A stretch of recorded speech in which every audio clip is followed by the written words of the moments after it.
Communication being one of the most important things when it comes to relationship, we need to pay attention to how we communicate effectively in love and in life. Therefore, in today's session, we would like to give our attention to effective communication. This time not in business, but in love. How do you communicate successfully in love? How do you avoid the loopholes of communication that create disappearing men, disappearing partners, men who ghost you, disappearing husbands, relationship which don't move to the next level of life called commitment? That's what you're going to look at today. I'm Dr. Mariam Nagujja, Ladies Guide, your emotional wellness guide. She's a lady, she's a cancer. You see, running a singles program has brought to my understanding that many people are bad at communication. And that's why many of you are still single.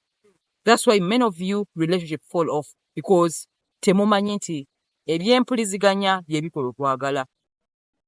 Omuntu waba tamanyi ku communicatinga bulungi, omuntu waba tamanyi mugaso gwa communication, omuntu waba tamanyi kwogera, communication asobola okutafuna kyayagala oba asobola otwala ekyo kyatayagala. Many people bawasa bantu be batayagala, oba bawasa abantu be bateetaaga, oba abantu abatabajaamu olwokuba tebamanyi communicatinga. Many people bafumbirwa abantu balina kuba nabo kubanga tebamanyi communicatinga, tebamanyi byampuliziganya. Tebamanyi nti empuliziganya oba okumanya engeri gy'ocommunicatingamu ebeera foundation for a happy relationship life. You see, many of you learn communication in business, in friendship, in all those aspects of life, but you don't pay attention to communication when it comes to your dating life, your love life, your marital life. The foundation of a successful love life lies in communication. Tegeeza nti abantu abasinga tebafuna kye beetaaga because tebamanyi kwogera, tebamanyi kumatiza, ate ne bwe baba bacommunicating oluusi bacommunicatinga bubi ne bafiirwa abantu abatuufu. Okay? Where omuntu gw'oyogera naye kyafuna alowooza kirala, akivvuunula bulala, naawe akyogera oba akisindika mu message, naawe otegeeza kirala, which can cause a break-up in communication when it comes to relating. Amaka agasinga gafa lwa butacommunicatinga. Oli nga tamanyi communicate. There are people in life nga tamanyi communication. Even nange nze nnyinnyini nze naye mulavu mbimanyi naye bino ebya daily life bino nsobola okulemerera communication olw'ensonga nti the more busy you get, the more harder it comes to communication. Okay? Nti omuntu oba kati nze bwe mba manyi nti nino omuntu yaŋŋambye nti nja tugenda ku meeting nkya oba we have a meeting tomorrow, ekikiba kingenze wano ku mutwe seetaaga kujjukiza nze saa zigenda tuuka nga ntuuseewo bwe nti naye nga tesigambye. Okay? That is poor communication, of course. Yet people want to communicate from time to time. Amanye ekigenda mu maaso. Naye ate wootuuka mu bulamu nga ofuuse so busy and occupied, at times it gets harder for us to communicate every detail of the event. Yet we tujja mu mukwano ng'oli mufumbo, oli wawassa oba wafumbirwa oba oyina omukwano gw'oli mu kuzimba n'omuntu, olina okuwuliziganya naye kubanga kyemuli mu kufumba kigenda wano ku mutima. Biri bya business, ebyo bya business birala, naye bino ebya love kitegeeza nti muntu munno aba akusuubira okuba nti omugamba buli kigenda mu maaso. Okay? So most of the time, lack of knowing how to communicate and when and how the frequency okikola mirundi emeka. Okay? Tokiitiriza ate tokikendeeza nnyo. Even that balance of the frequency can become a problem when it comes to communicating with your loved ones. So we have different communication gadgets or communication tools ze mukozesa mu love gw'olina kulonda weekolera. Nga bwe mulaba nti mu social interactions tuyina LinkedIn, tuyina Facebook, tuyina Instagram, tuyina Snapchat, tuyina Imo, tuyina TikTok, tuyina Twitter. Gw'olondawo kikwanguyira. Waliwo abantu abatasobola Twitter, waliwo abatasobola LinkedIn naye nga asobola okubeera Facebook, waliwo abatasobola Facebook naye nga asobola okubeera ku Twitter. Kati gw'olina kunoonya kigwa mu mpuliziganyayo na kiyinza kukwanguyira mu kuwuliziganya n'omwagalwawo. So then, when it comes to romantic relationships, we also have different communication systems or tools you can use to communicate with loved one okulaba nti muzimba enkolagana ey'empuliziganya. Okay? However, tools ezisinga ziyinza okufuuka dangerous as time passes by ne zita emotional connection. The reason why we relate in relationship is to build an emotional relationship, an emotional connection, to bridge the gap, okugala eshuri ekiriwo between the two of you, kigalwa emotions, oba omuntu okuwanga omuwulira nga naye akuwulira, y'ensonga ya communication. Okay? However, tools ezimu eziweebwa abantu okukozesa mu love oba mu relationship zitabuse distance. Awo zitabuse distance eyo. Era olina okumanya eddala lye muliko mu relationship, gwe we mutuuse na tool ki awo kuwali point awo. Nga bwe mbagambye nti waliwo abantu abakozesa LinkedIn nga tagyetaaga, n'obawo abatakozesa WhatsApp nga tajja gisobola ku ddala lyaliko ery'obulamu bwe, n'obawo atagenda kukozesa Facebook olw'emyaka n'eddala lyaliko, n'obawo batakozesa TikTok, n'obawo batakozesa Imo o Snapchat. Kisinziira ku ddala ly'oliko n'emyaka gy'olina ne communication tool gy'onaakozesa. Kati mulina okumanya nti bino ebintu when it comes to relating, bintu binyo factors nyingi nnyo affecting the success of a relationship. Factors nga the schedule of someone, omuntu schedule gy'aba alina, oba kaŋŋambe how busy that person is. Waliwo abantu nga babeera ku ssimu buli kaseera. Waliwo abantu nga tasobola kubeera ku ssimu all the time. Nga n'essimu agigendako kiro, abo nabo gye bali. Nga gw'ojja mugumiikiriza mpaka w'onaamulaba ekiro.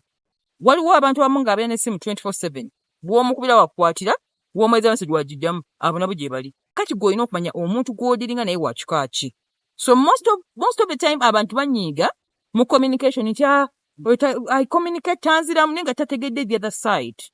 Era tubakubiriza ebiseera ebisinga nti nga waakalaba omuntu w'alina ekizibu kya communication, omuntu mugambirewo earlier on ng'otandika enkolagana. Nze nkikola nnyo nga buli muntu gwe nsanga nga tutandika any kind of business mugambirawo nti munnange essimu ezange sizikwata nti ye, naye nja kuddamu nti ye essaawa bwesiti sikwata masimu, tokuba simu ssaawa nnya ez'ekyo ningikwata. I don't take calls at night. Tonteeka mu muzogo ekukuba sikukoze ebbanga lyonna. That is me. Those are my principles and I have my reasons why. Okay? Messages oba oweereza nkwegayiridde wandiika. Okuwandiika okusoma kunnyanguira, naye okuweereza ki voice note, okukirikinga akantu ako n'empuliriza. I'm not a listener, but I'm a reader. Owulira abantu kati banjawulo. Kati oli wajja n'ampeereza ki voice note, era abasinga ba clients mukimanyi, oli wajja ngamba hello doctor, nazaako voice note, nkuddamu ekintu eki, can you write that message? Can you write it down? Bannanga awo netubikalubizaamu. Sigamba nti lugezigezi I'm a writer. Okuwandiika, it is the easiest thing in my life. I am a copy typist by profession. Kitegeeza nze okutypinga kunnyanguira.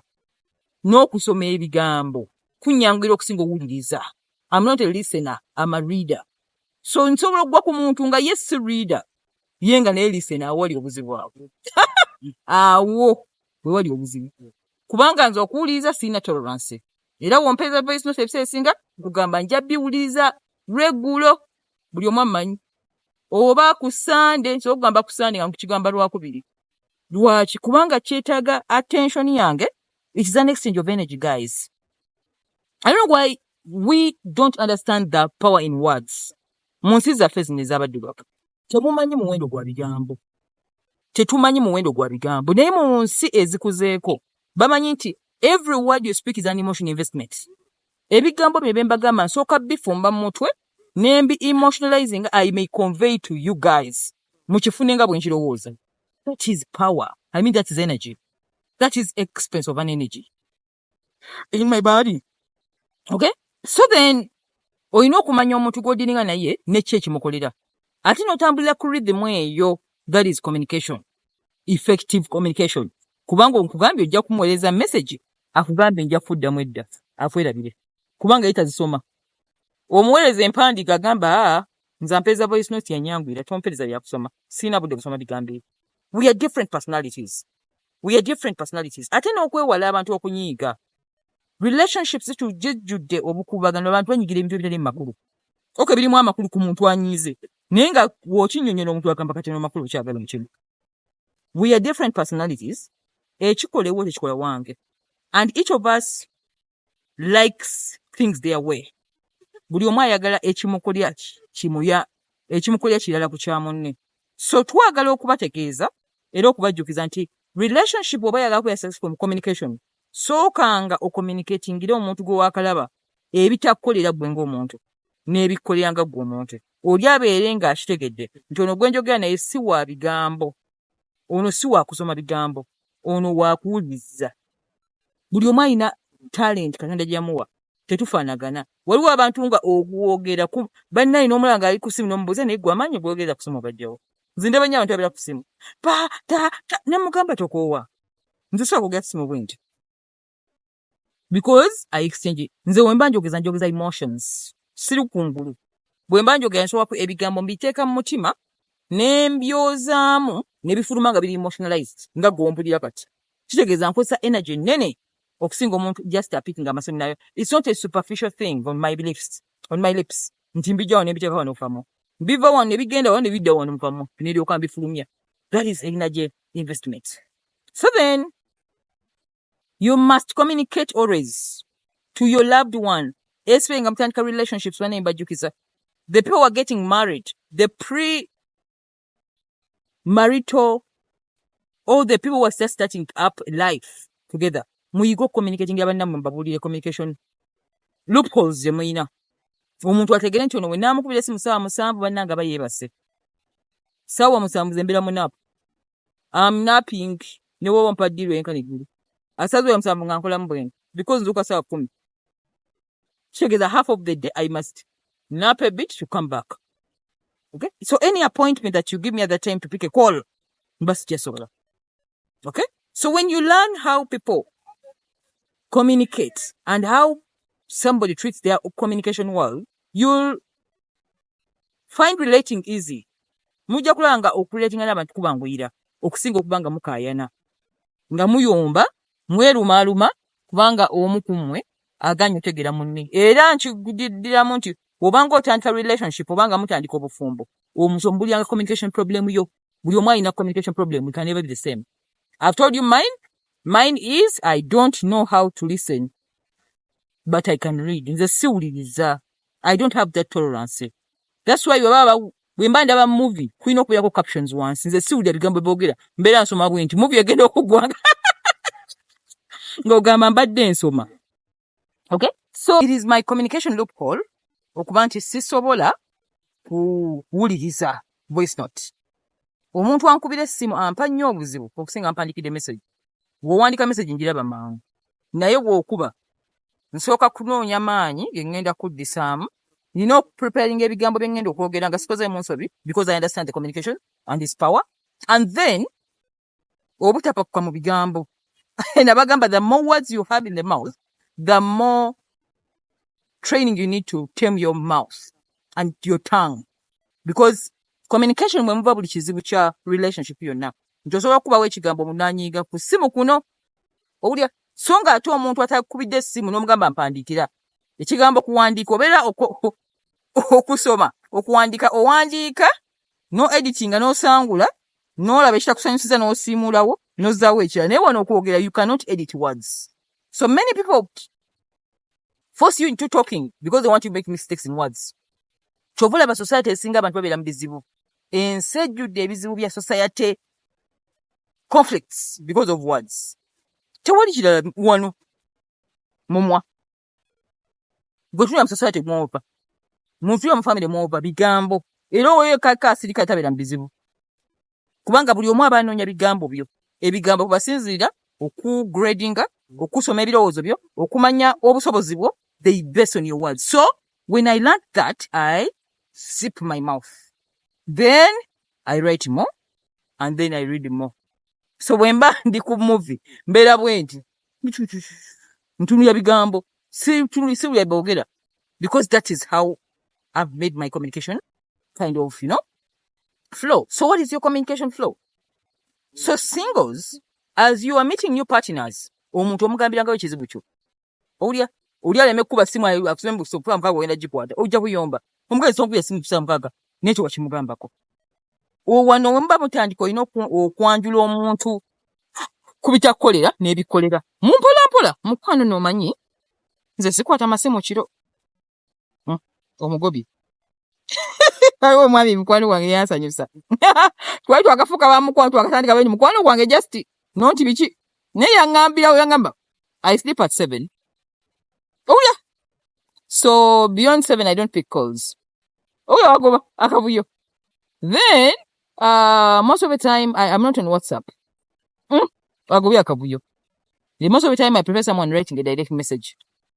Oh yeah, kantu wako kati gwe n'ogenda ku WhatsApp omuwandi etejja musangayo naye ya communicating kati whenever you come back okuyomba ojjuge omuntu yagamba nti yagambirawo.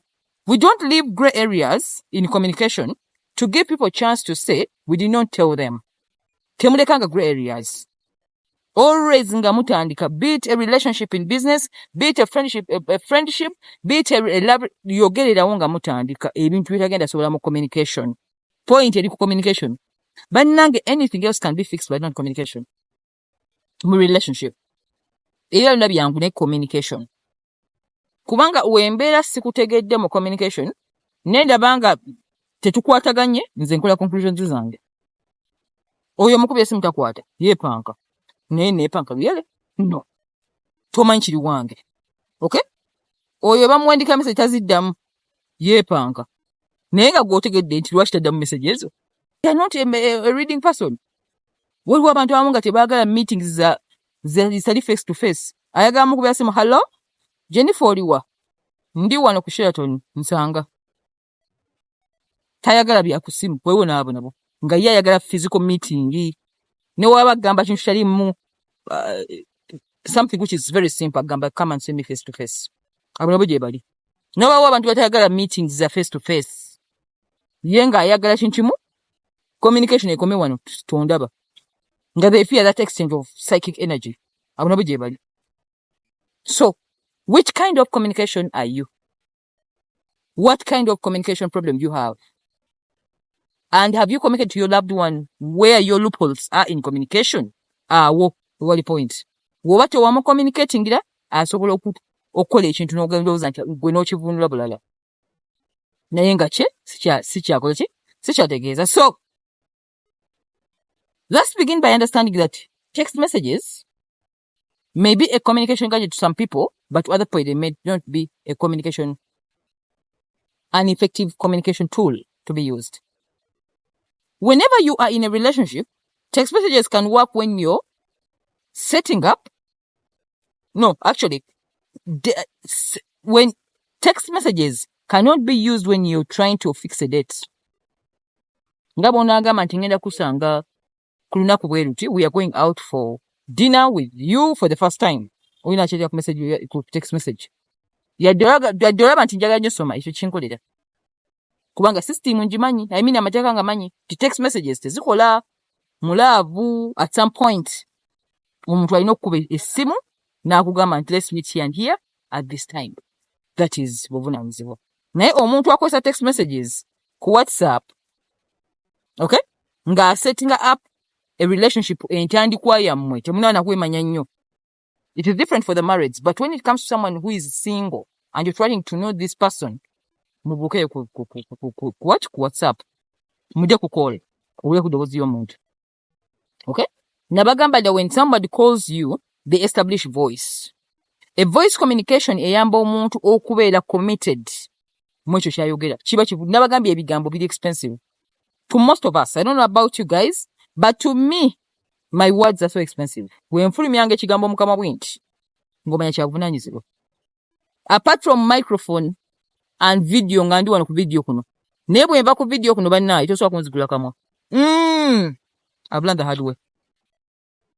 I keep my mouth shut most of the time. And I use my eyes more to observe. And I say, bwe kimpitiramu akola. Nga nzaayo ku video. Amaanyi gokka there's a documentary I've been watching recently. Someone was trying to talk about this famous psychologist called Carl Jung. Yali ayogera about psychic energy. Amaanyi agakozesebwa omuntu nga okozesa bwongo. Ffe abakozesa obwongo. to convey a message. Natugamba mwegendereze nnyo okubeera nga mwogerayogera. I learned that. Omuntu waba yogerako amaanyi mangi nnyo. Ate abakwetoolodde baba bakunuunamu that psychic energy. Gwe tosobola kiraba anti weni ng'ovudde mu meeting eyo. Kitegeeza nti agamaanyi ga reserving emirimu gyokka, kamera kati nga ffe na counseling appointments. Naye after that, saagala muntu kunteeka mu kintu kyonna kitwala my psychic powers. I can't do that anymore. I learned. Kitegeeza nti most of the time when you call, I don't pick. I tell you send a message. When I read the message, then I can know where to grade you. Is it for fun? Is it for what? Is it? Do they the leadership? Let's be friends. I get my psychic powers for free in the name of friendship. And I know what to do for them. You cannot. You cannot. I know. So I reserve my energy for clientele, YouTube, teaching here, conferences, but not for meetings. Someone to come in one and they download your psychic powers. Okay? This is no psychic powers, but you say, Mariam is a psychic. Okay, I am. And what's wrong with it? As long as somebody is a psychologist, they are psychics automatically. Or you are my psychologist. They are psychics. Who is a psychic? Somebody who uses their powers to get into your brain and yeah. Now they make you better or worse. One of the two. Okay? But of course, may I make you better? Through my communication. Okay? So, back to communication in relationships. Abantu abali single, muyigo communicating. Omuntu wawangale nnyo oba single, ayononeka mu byempuliziganya. Abatayagala mutawanya. They learn to be, they get used to being free. Gwe imagine okuyambula nga teri akubuuza. Gwe imagine okuyambula nga teri agambako. Toyiri akutawanya. I've seen this now in my singles. Buli wagezako nyingira mu world ya accountability ngadduka. Yes! Ngadduka. Tayagala accountability because agitya. Many singles have not healed from the past. Many of you have not healed. Mwagala kuyingira mu bintu bino. Ebyala bwete muwonanga. Okyali mu past, oyagala future. Olaba? So ne bwaba ingia bwati relationship, oyingira okwe-establishing communication eya accountability. Kubanga wompandiikira kati. Normally nakusatu wompandiikira. Nga nkubuza mukwano lwaki osirise nnyo? That's accountability. Eya accountability temwaga juulira. Temwaga juulira mwenna abadde mu single life a long time.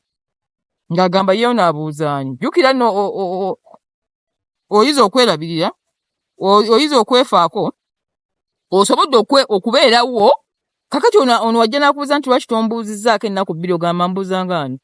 Ng'oddayo mu kakuuniko. Olaba? That's why kibi nnyo omuntu okubeera single for a long time. It's a trap. As long as okola omuze ne gwe guwangala ebbanga eddene okukutula omuze ogwo bannange. We need to sit down and then I download your psych. Nkulage ensonga lwaki olina okusimula ebirowoozo ebyo. We have to go through that program. Ekwoza ebirowoozo, ekuteeke ku present moment. Otegere nti tuli mu present time. Otherwise, many singles are already bali stuck mu past. Time etuuka mu kiseera n'ogamba nti omuze guno gulina okukoma. N'ogamba oba kiki kiwedde. Bannange, simanyinza oba Katonda yankola atya. I know how to move to the next level. Ekyo ekintu nze nsobola okutuula weekend. Nengamba now the company is moving to the next level. We've gone past this. Now we need the next. Then I launch. I start launching. I am finished. Nothing can take me back. Nothing. Not rain. Not. Bangenze. Why do people don't commit to change? Okay? So abanji kumwe abali single ngamuli program yange. This now goes to you guys. When you commit that you're out of that life of singleness and you need to find a relationship and you commit to that, kitegeeza nti olina okukkiriza accountability. Accountability gye busiga okudduka. N'obufumba abantu abudduka accountability. Muntu mubuuza obadde wa? Mukwano ndaga wa? Ebyo ebintu abantu bagabbindira. Ayagala abeere married but single. Tebamubuuza, tebamukola nenge kitasoboka. Ayagala kubeera munda nga taliimu. I've never seen that. Have you ever seen that in a couple? Olinga yawasa munene nga yakafwe mutayina. What the hell is that? Nemubuuza, what the hell is this? Why are you there anyway? You are married and then you want to be single at the same time? Whatever. Why are you confusing the other victim? We are women say victim. Why are you confusing your partner? And to come abuse or to say victim. That's abuse. You want to be single and married. Bikwategana yawo. Bannanga akavuyo ako ne brain tekagala. Omuntu oba omukozewo binnyo. Kitegeeza nti mu reachinga obulamu obusalawo. Yes, bajja bagamba muli bazibu nnyo naye mugenda kunyumirwa obulamu nze sirina bwe ngenda okwebaka mba ngenze kwebaka sirina kavuyo. Era wendabira akavuyo bwenti nsooka nensirikira bwenti njinza okiwa ebbanga ne ngamba this I'm going to deal with it nenshelvinga bwenti nenga kati ngenda kudda. Why? Because the brain doesn't like that kavuyo. If you're a single, behave like one. If you're married, behave like one. That's why we use this communication habit building to help end that confusion. Muno mubudi yaunti ngenda kuwasa naye amazima saga vambwa single. What the hell is that? You marry and then you want to stay alone and then you want to behave as if you don't have and then you have you people, if you've ever been in that kind of mess, please comment below. Ngo ino muntu nga kuyina nenga alinga tayagala obengo muyina. It's as if are you free? Nga atali free. You're not free. The moment you sign up for a committed relationship, you are not free anymore. Kitegeeza where there is one, there is two. Where you got your girl. And when you try to avoid that kind of behavior, that you are under a committed relationship, still, kigenda kukuba. Yadde oli aba atawanyine nawe kijja kukubiramu. Gwe nnyina oba weebonyabonya. Kale n'olwekyo muyiga okubeera nga mulivinga mu bulamu bukufu. Bw'oba oli single, nga you're crossing over to a life of a committed relationship, and that's the direction you want. Kitegeeza buli obulamu tugenda buwandika off. Ofuna na katabo nabagamba journaling to emotional health. Mufune obutabo omuwandiika ogambe, dear Rita, you've been single for the last 6-7 years. Now this is a new level of development. You are out of singleness and now you're looking for be intentional. The brain, this one is our enemy. It can keep you in the past and present if you don't know how to brainwash it or do orders and peer. That's why for us, every new project, tusooka kuwandika baluwa project kadde njisula kasasiro. No impapula nze ocha, siba na bintu bikadde nze. No, I ban. Ningamba, this is banning the last 10 years. When we clock 10 years now, twayo chempapula, where is it? My admin knows. Twayo chempapula. Zonna ningamba, ban the past. Now this is new. Past etu moja pew. Na agenda. Kati ne relationship webeera. Bw'otuuka mu ddala erimu ogamba nti wano tugenze tuli ku level ndala. Ne marriage webeera. Waliwo marriage nga weeyita mu myaka 10. Mulina okukwata ebintu mu byokyo mu byejjeko. Oba mu bidonating. Ugambe nti obugoye bw'abaana buno. Abaana mwe baakulira. Lwaki oba okasigaza mu nnyumba? Obugoye bw'abaana nga abaana bali mu myaka gyange gino. Obugoye babukakugasa ki? Kitegeeza nti ban the past. Mutandika obulamu bupya. Obulamu babuzimba bwe batyo nti kwejjako memories. Osigaze memories entuufu. Obwongo obeere new. Tugambe kakati tuli bapya. Okay? Kakati ne buno obulamu bwa singleness. Ennyumba oyo obaddamu ng'obadde single for a long time. Ofuna omwagalwa senguka oveewo. Tutandika buto kati. Emikono gy'obadde nagyo mugissaako. Ekizibu kyammwe mujja amusingo njagala muntu nodde mu kigulupu ky'ebbaala. Ekyabasingo banno. Ne mubeera mu kibaala. And there's a way friends can make you single for a long time. Some friends are not your friends, guys. Some friends are not your friends. They are just utilitarian friendships. Friendships of utility. Baba agala kuba balina bagenda obakozesa. You're entertaining them. When they don't have lovers, now they use you as entertainment. I'm telling the truth, there's a lot of use in this world. There's a lot of taking advantage of time, the precious resource. Nina kitabu kensoma buy back your time. Okay? Awo omuntu akutira obiseera, muli singo, muli mu kigulupu ky'abakazi 8, mbasiba ku myenge, ne bali asimanya biki ne bagejja. Awulira? mwenna muli single. That is it. Mubanga bagamba then you become dependent on the group. You become a dependent on the group. Without them, you cannot even go out. Hey, Friday, mutandika Friday. Hello. Hey, go, Rita. Tuliwo encha. Tugende wagundi. Mubira bange sanyu, but I'm telling the truth, as years passed by, guys, life is you alone.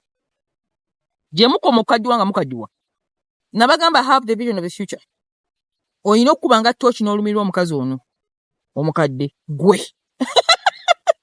Have compassion for your future self. Werumirirwe. Have compassion for the future man. Gwe. Ebyo bigrupu emugenda bona byo. Friendships are not reliable, I'm telling you. Ate buli myezi gikyuka. Buli myaka. Time etuuka ne friendship etansina kukozesa. Nga olabala bwebeera. Time etuuka nga friend yaga kukozesa. Nga takyakwetaaga. Oweddeko. Tokyalina mugaso. Nga ne bwajja kati akima byatwala. Haven't you met such friendships? Nga oweddeko. Takyalina kyakujjamu. Takyalina kya naga kati ono nja mutamu. Gundi tugenda wamperekera. They are eating your time. Obudde mwalwadde n'omwagalwawo. How many relationships, how many marriages have been destroyed by friendships? Olina amanya munne nti mufumbo. Ayina mukyala we. Oba ono ayina bbaawe. Naneko kwenjeza mukazi we. Mukazi. Nono mukazi. Nga benjera bonna. Kyokka amanyi munne ayina maka. Then the men come to report to me. She's with the friends all the time. Adabucha. I mean, the moment you decide to get married, kitegeeza n'emikwano gy'abakazi olina okukendeezaako. I love the statement one of my elders made. Yangamba Mariam, emikwano gy'abakazi gikuba mu kkubo, nakikwata muto kuno. Mpaka lwenkuze kati. That's why you can hardly find many groups. Very hard. Very hard. If you ever seen me, please comment below. Nga ntuli mu group y'abantu basatu. Nze. Impossible. Most of the time when I'm in a restaurant, I'm alone. When I go and eat, drink, pay my bill. Why? I learned a lesson. The elder told me and warned me when I was 21 years. Ngatandika obulamu. Yangamba emikwano gy'abakazi kikoma mu kkubo. Owulidde yakikkaatiriza. Yakikkaatiriza. But as I grew nentegeera nti bino ebintu bwe bityo bifaanana. Kati olaba ng'oli mukazi oli myaka 3, myaka 4, okyali mu group. Bannange group nzekera abaana ba 18 years. Group z'aba 20s. Abo abaana bati tebannaba kuba bulungi kutegeera bulamu bwe butambula. Watuukira mu 28 ng'ategeera groups ezikola. Anagofuna meaningful friendship. Have 2, 1, someone you can confide in, but don't have groups. Groups are for entertainment.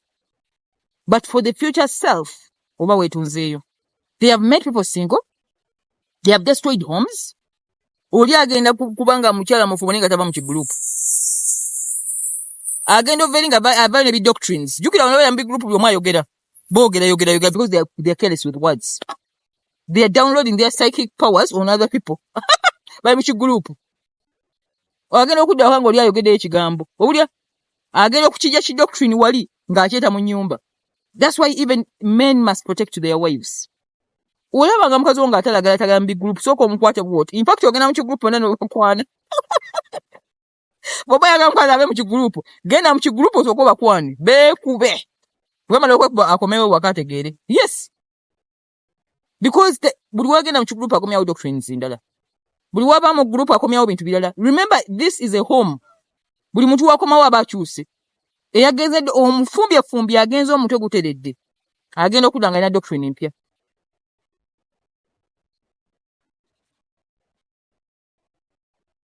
Okay? Akomawo ni doctrine empya. Kakati n'olwekyo banne abakyala bw'oba otuuse okuwasa. Okufumbirwa. Bw'oba otuuse okwagala relationship. Bw'oba otuuse okuzimba obulamu banne mukendeze ku mikwano gy'abakazi. Mbeegayiridde. Basigale ku social media. Okujjawo ng'omuntu agenda kubuulirira nga nze ate nze mba nkutwanga client si friend. I've been so strict with my profession. Obutaleeta that thing, that cross of relationship, of loss of boundaries. Okay? Kijja bayamba nti wobeera ng'olina relationship etambula bulungi nnyo. Bw'obeera ng'oli single otandika okwefumbafumba ofune munno. Okay? Sigambye nti bawa ina kuba mukwano gwo muganda wo byonna. But to learn to be you, to live like you, and to take full control of yourself. Nga bwe mbagambye nti nsobola okutambula n'engenda n'endya n'ensasula bbiiru. Bantu bameka abakazi abayinza okukola ekintu ekyo nga tali mu lugambo lya mukazi wonna. People can't even eat alone. Hello? They can't even sit down n'akwata luso n'anywa chai what? Ngali yekka temusobola. Many of you. Why you're dependent on other people's energy? Build your own energy. Build your own value. Weekoleko obudde buwe ebintu ebikuzimba. Omutwe guwe ebintu ebimala.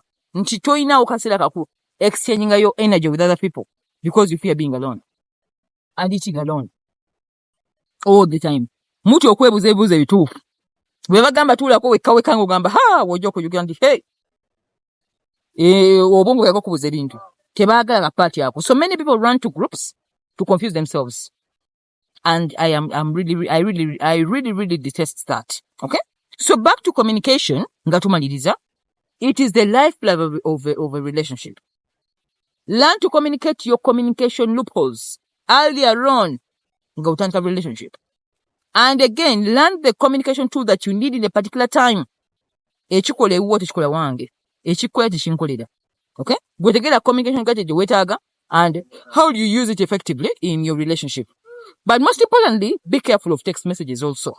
Where text messages are being used to form ambiguous relationship, to form relationships which are not leading anything to anything. A relationship is going to be able to kula. Okay? But text messages. Okay? So that is what I had for you today. And it was a request from one of the shows I made where someone said, Mariam, talk about communication. Muyigo communicating. Ate communication chesta bagambye gashina kumaliriza. Communication goes in different categories. You can communicate by appearance, you can communicate in voice, you can communicate in feelings, you can communicate there are many ways. So that is more deep and I cannot give it in this only few minutes. Okay? Ebyo nabyo bingi nnyo. Erina kuba kosi namba. But if interested in learning communication and the nitty-gritties of the ETCs, please, you'll inbox me by way that other part of communication. Otherwise, that's what I had to tell you today. And lastly, if you have anything more to add on this show, please comment below. How does communication work on your side? Okay? What are some of the challenges you're facing in communication in love? Okay? Bizibu ki byosanga mu communicating ne mu kwagalwawo oba n'abantu mu mukwano. And before I end the show, we have the Ultimate Singles Program. Aba singles bewandiisa. Lwaki mbawandiisa nti ababaagala babasange. Saagala ku last moment muntu kujja ng'ayagala muntu ate ne kupakusa. Tetupakuka. Buli omu ali ku list bw'ati nze mba ntegedde mbamanya emyaka gyammwe gy'obeera olina abaana bameka byonna bibanyi. Nze nina memory waggulu nnyo. Seetaaga budde bungi nnyo. Ne mwera 2,000 I can sort you out. Ne ngamba nina omuntu eyangamba kalina abaana bwe bati. Nina omuntu eyangamba ko nti alina emyaka bwe giti. Akola mu kifo bwe kiti. Siina gwe sitamanyi. Okay?